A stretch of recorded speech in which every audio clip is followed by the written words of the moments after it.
Bom dia, pessoal. Bom, as duas primeiras aulas nós trabalhamos, né? A primeira aula com interpretação de texto, um texto bem legal.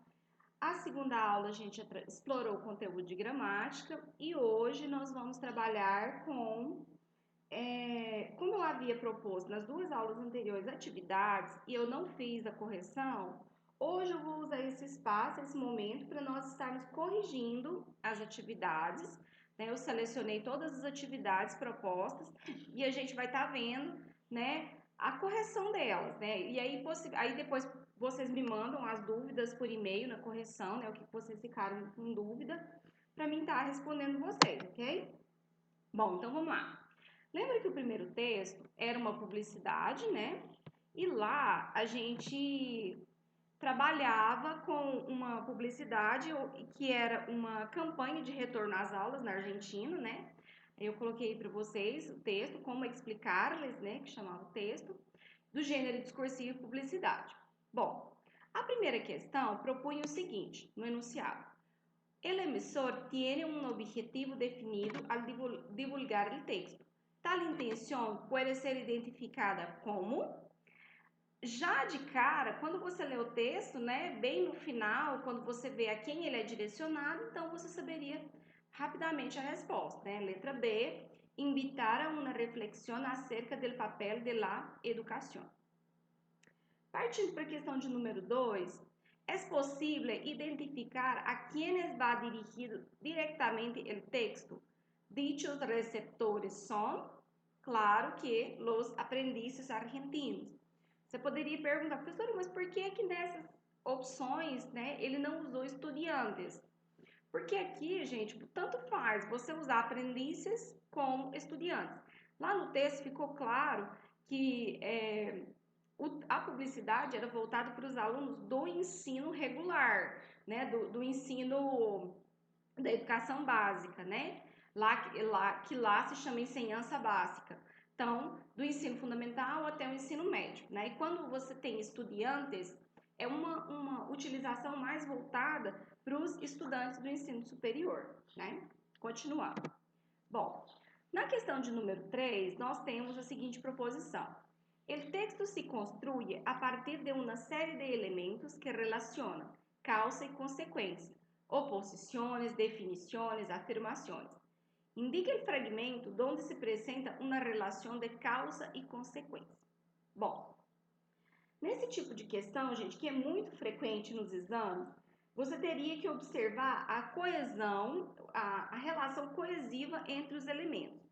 E uma sugestão que eu sempre dou é que as proposições que você vai analisar de causa e consequência tem que manter uma relação direta com o tema proposto do texto, né? Então, lá nas opções você tinha várias outras coisas, mas a que mantém uma relação direta com a proposição do texto é a letra A, que ele presente sin estudio pode ser um futuro sem trabalho. Bom, outra estratégia, né, que eu gosto de chamar a atenção para observar essa relação de causa e consequência é que a causa é sempre o motivo, né? Você tem que observar o motivo. E a utilização de algumas conjunções, como que, porque, cujo, como, já que.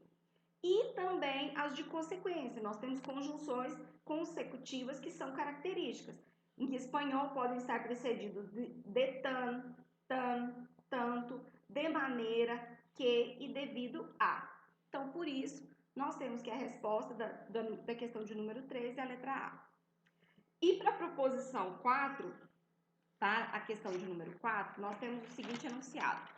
El presente sin estudio puede ser um futuro sem trabalho. Bom, no meio de duas orações, você tem aí duas orações,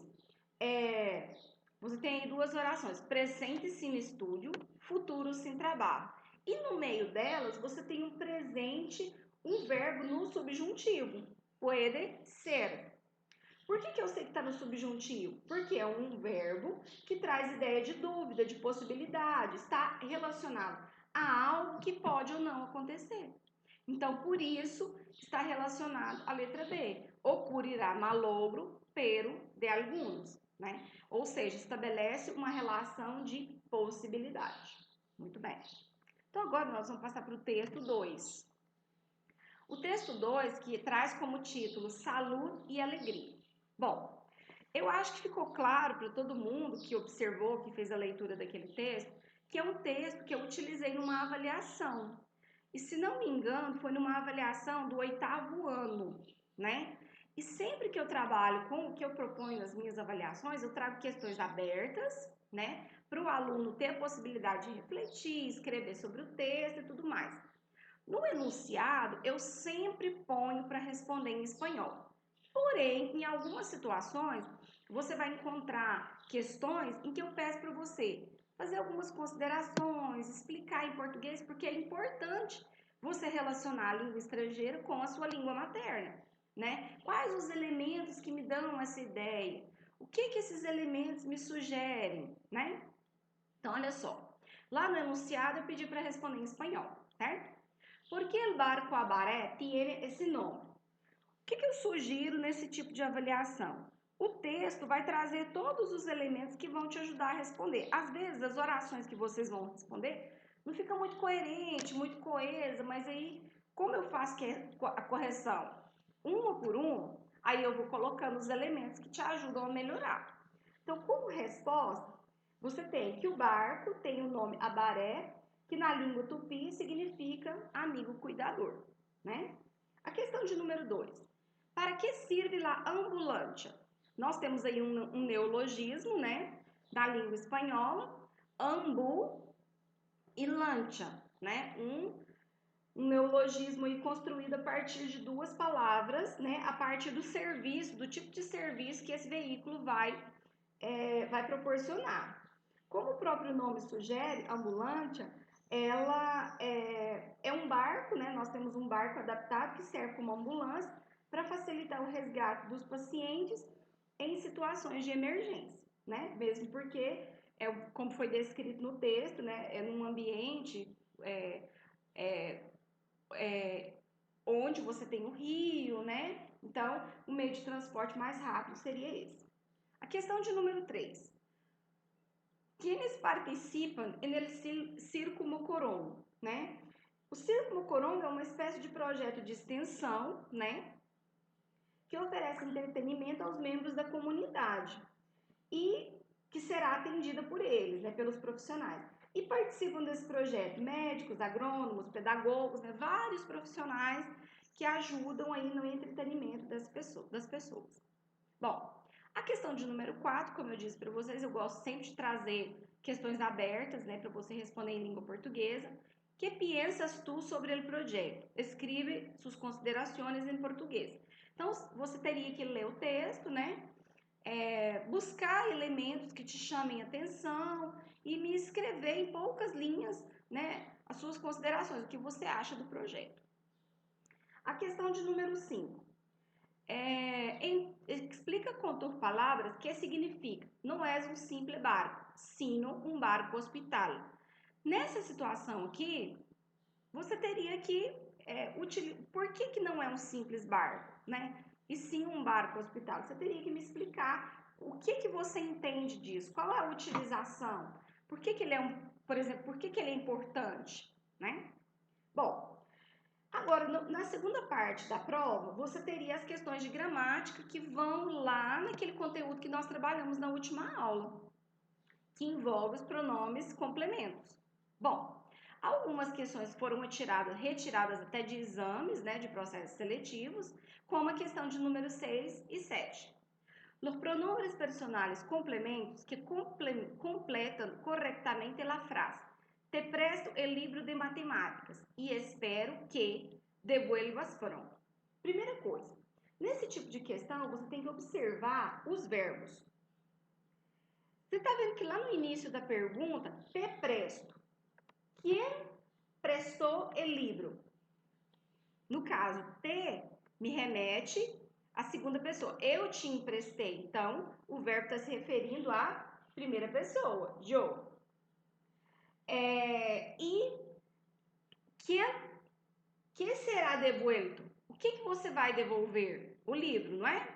Lembra que na aula passada a gente falou que quando você tem o direto e o indireto junto, primeiro, quando você tem o direto e o indireto junto, você tem que observar também a transitividade dos verbos.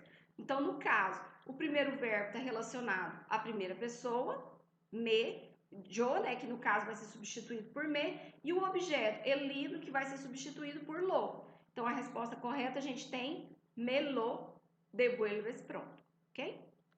Na questão de número 7, nuestro projeto compreende um programa de incentivo à leitura em adolescentes e jovens, que les capacite em abordagens para a crítica literária, dramaturgia e interpretação, edição, multimédia e meios audiovisuais e sociais. O pronome destacado, né, no caso da folha de vocês está destacado, que eu esqueci,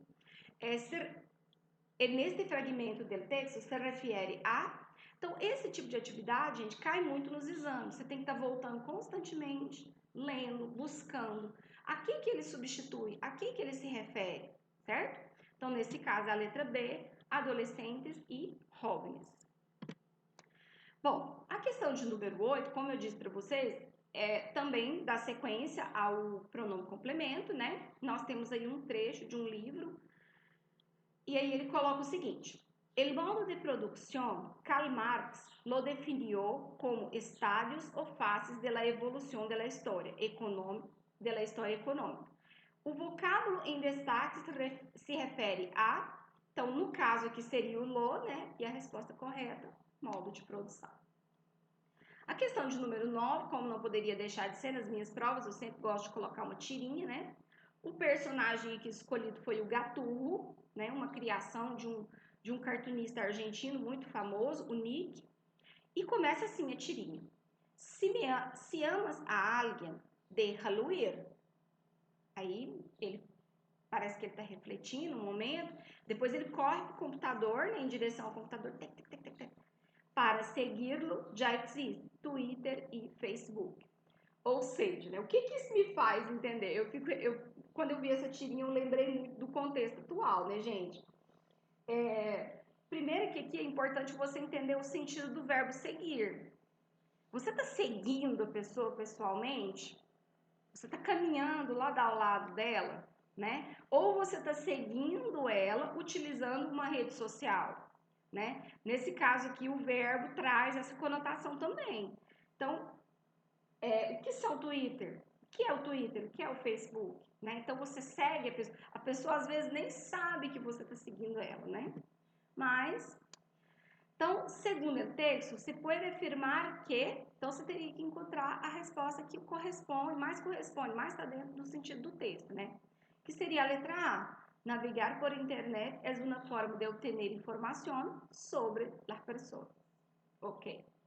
Bom, e por último, a questão de número 10, a gente volta novamente na gramática, só que dessa vez somente com o objeto direto. Então, você teria que trabalhar com a substituição do sujeito e do objeto. Então, como não tem preposição, você logicamente não iria usar os dois ao mesmo tempo, né? Na mesma frase, na mesma oração. Então, olha só na letra A. Me gusta este livro, por isso, lo compro e lo pago. Me apetecem estas manzanas, yo las compro. No quiero este móvel, porque no lo necessito. Lembra que quando é objeto masculino, né, sempre vai ser substituído por lo. Te escuchas la rádio? Olha aqui outro exemplo. La rádio, feminino, não é? Si, yo la escucho quando conduzco. Tu padre compra el periódico? Si, mi padre lo compra todos os dias. Então, aqui nesse caso, aqui você teria que estar atento à questão do gênero, masculino ou feminino. Feminino lá e masculino lo, certo? Ok, pessoal, então hoje é isso, tá? Próxima aula a gente retoma semana que vem com um novo conteúdo. Provavelmente uma interpretação textual. Quero trabalhar com vocês outro gênero discursivo. Provavelmente vai ser a poesia e a música, tá? Aguardo vocês. Tudo de bom. Beijo.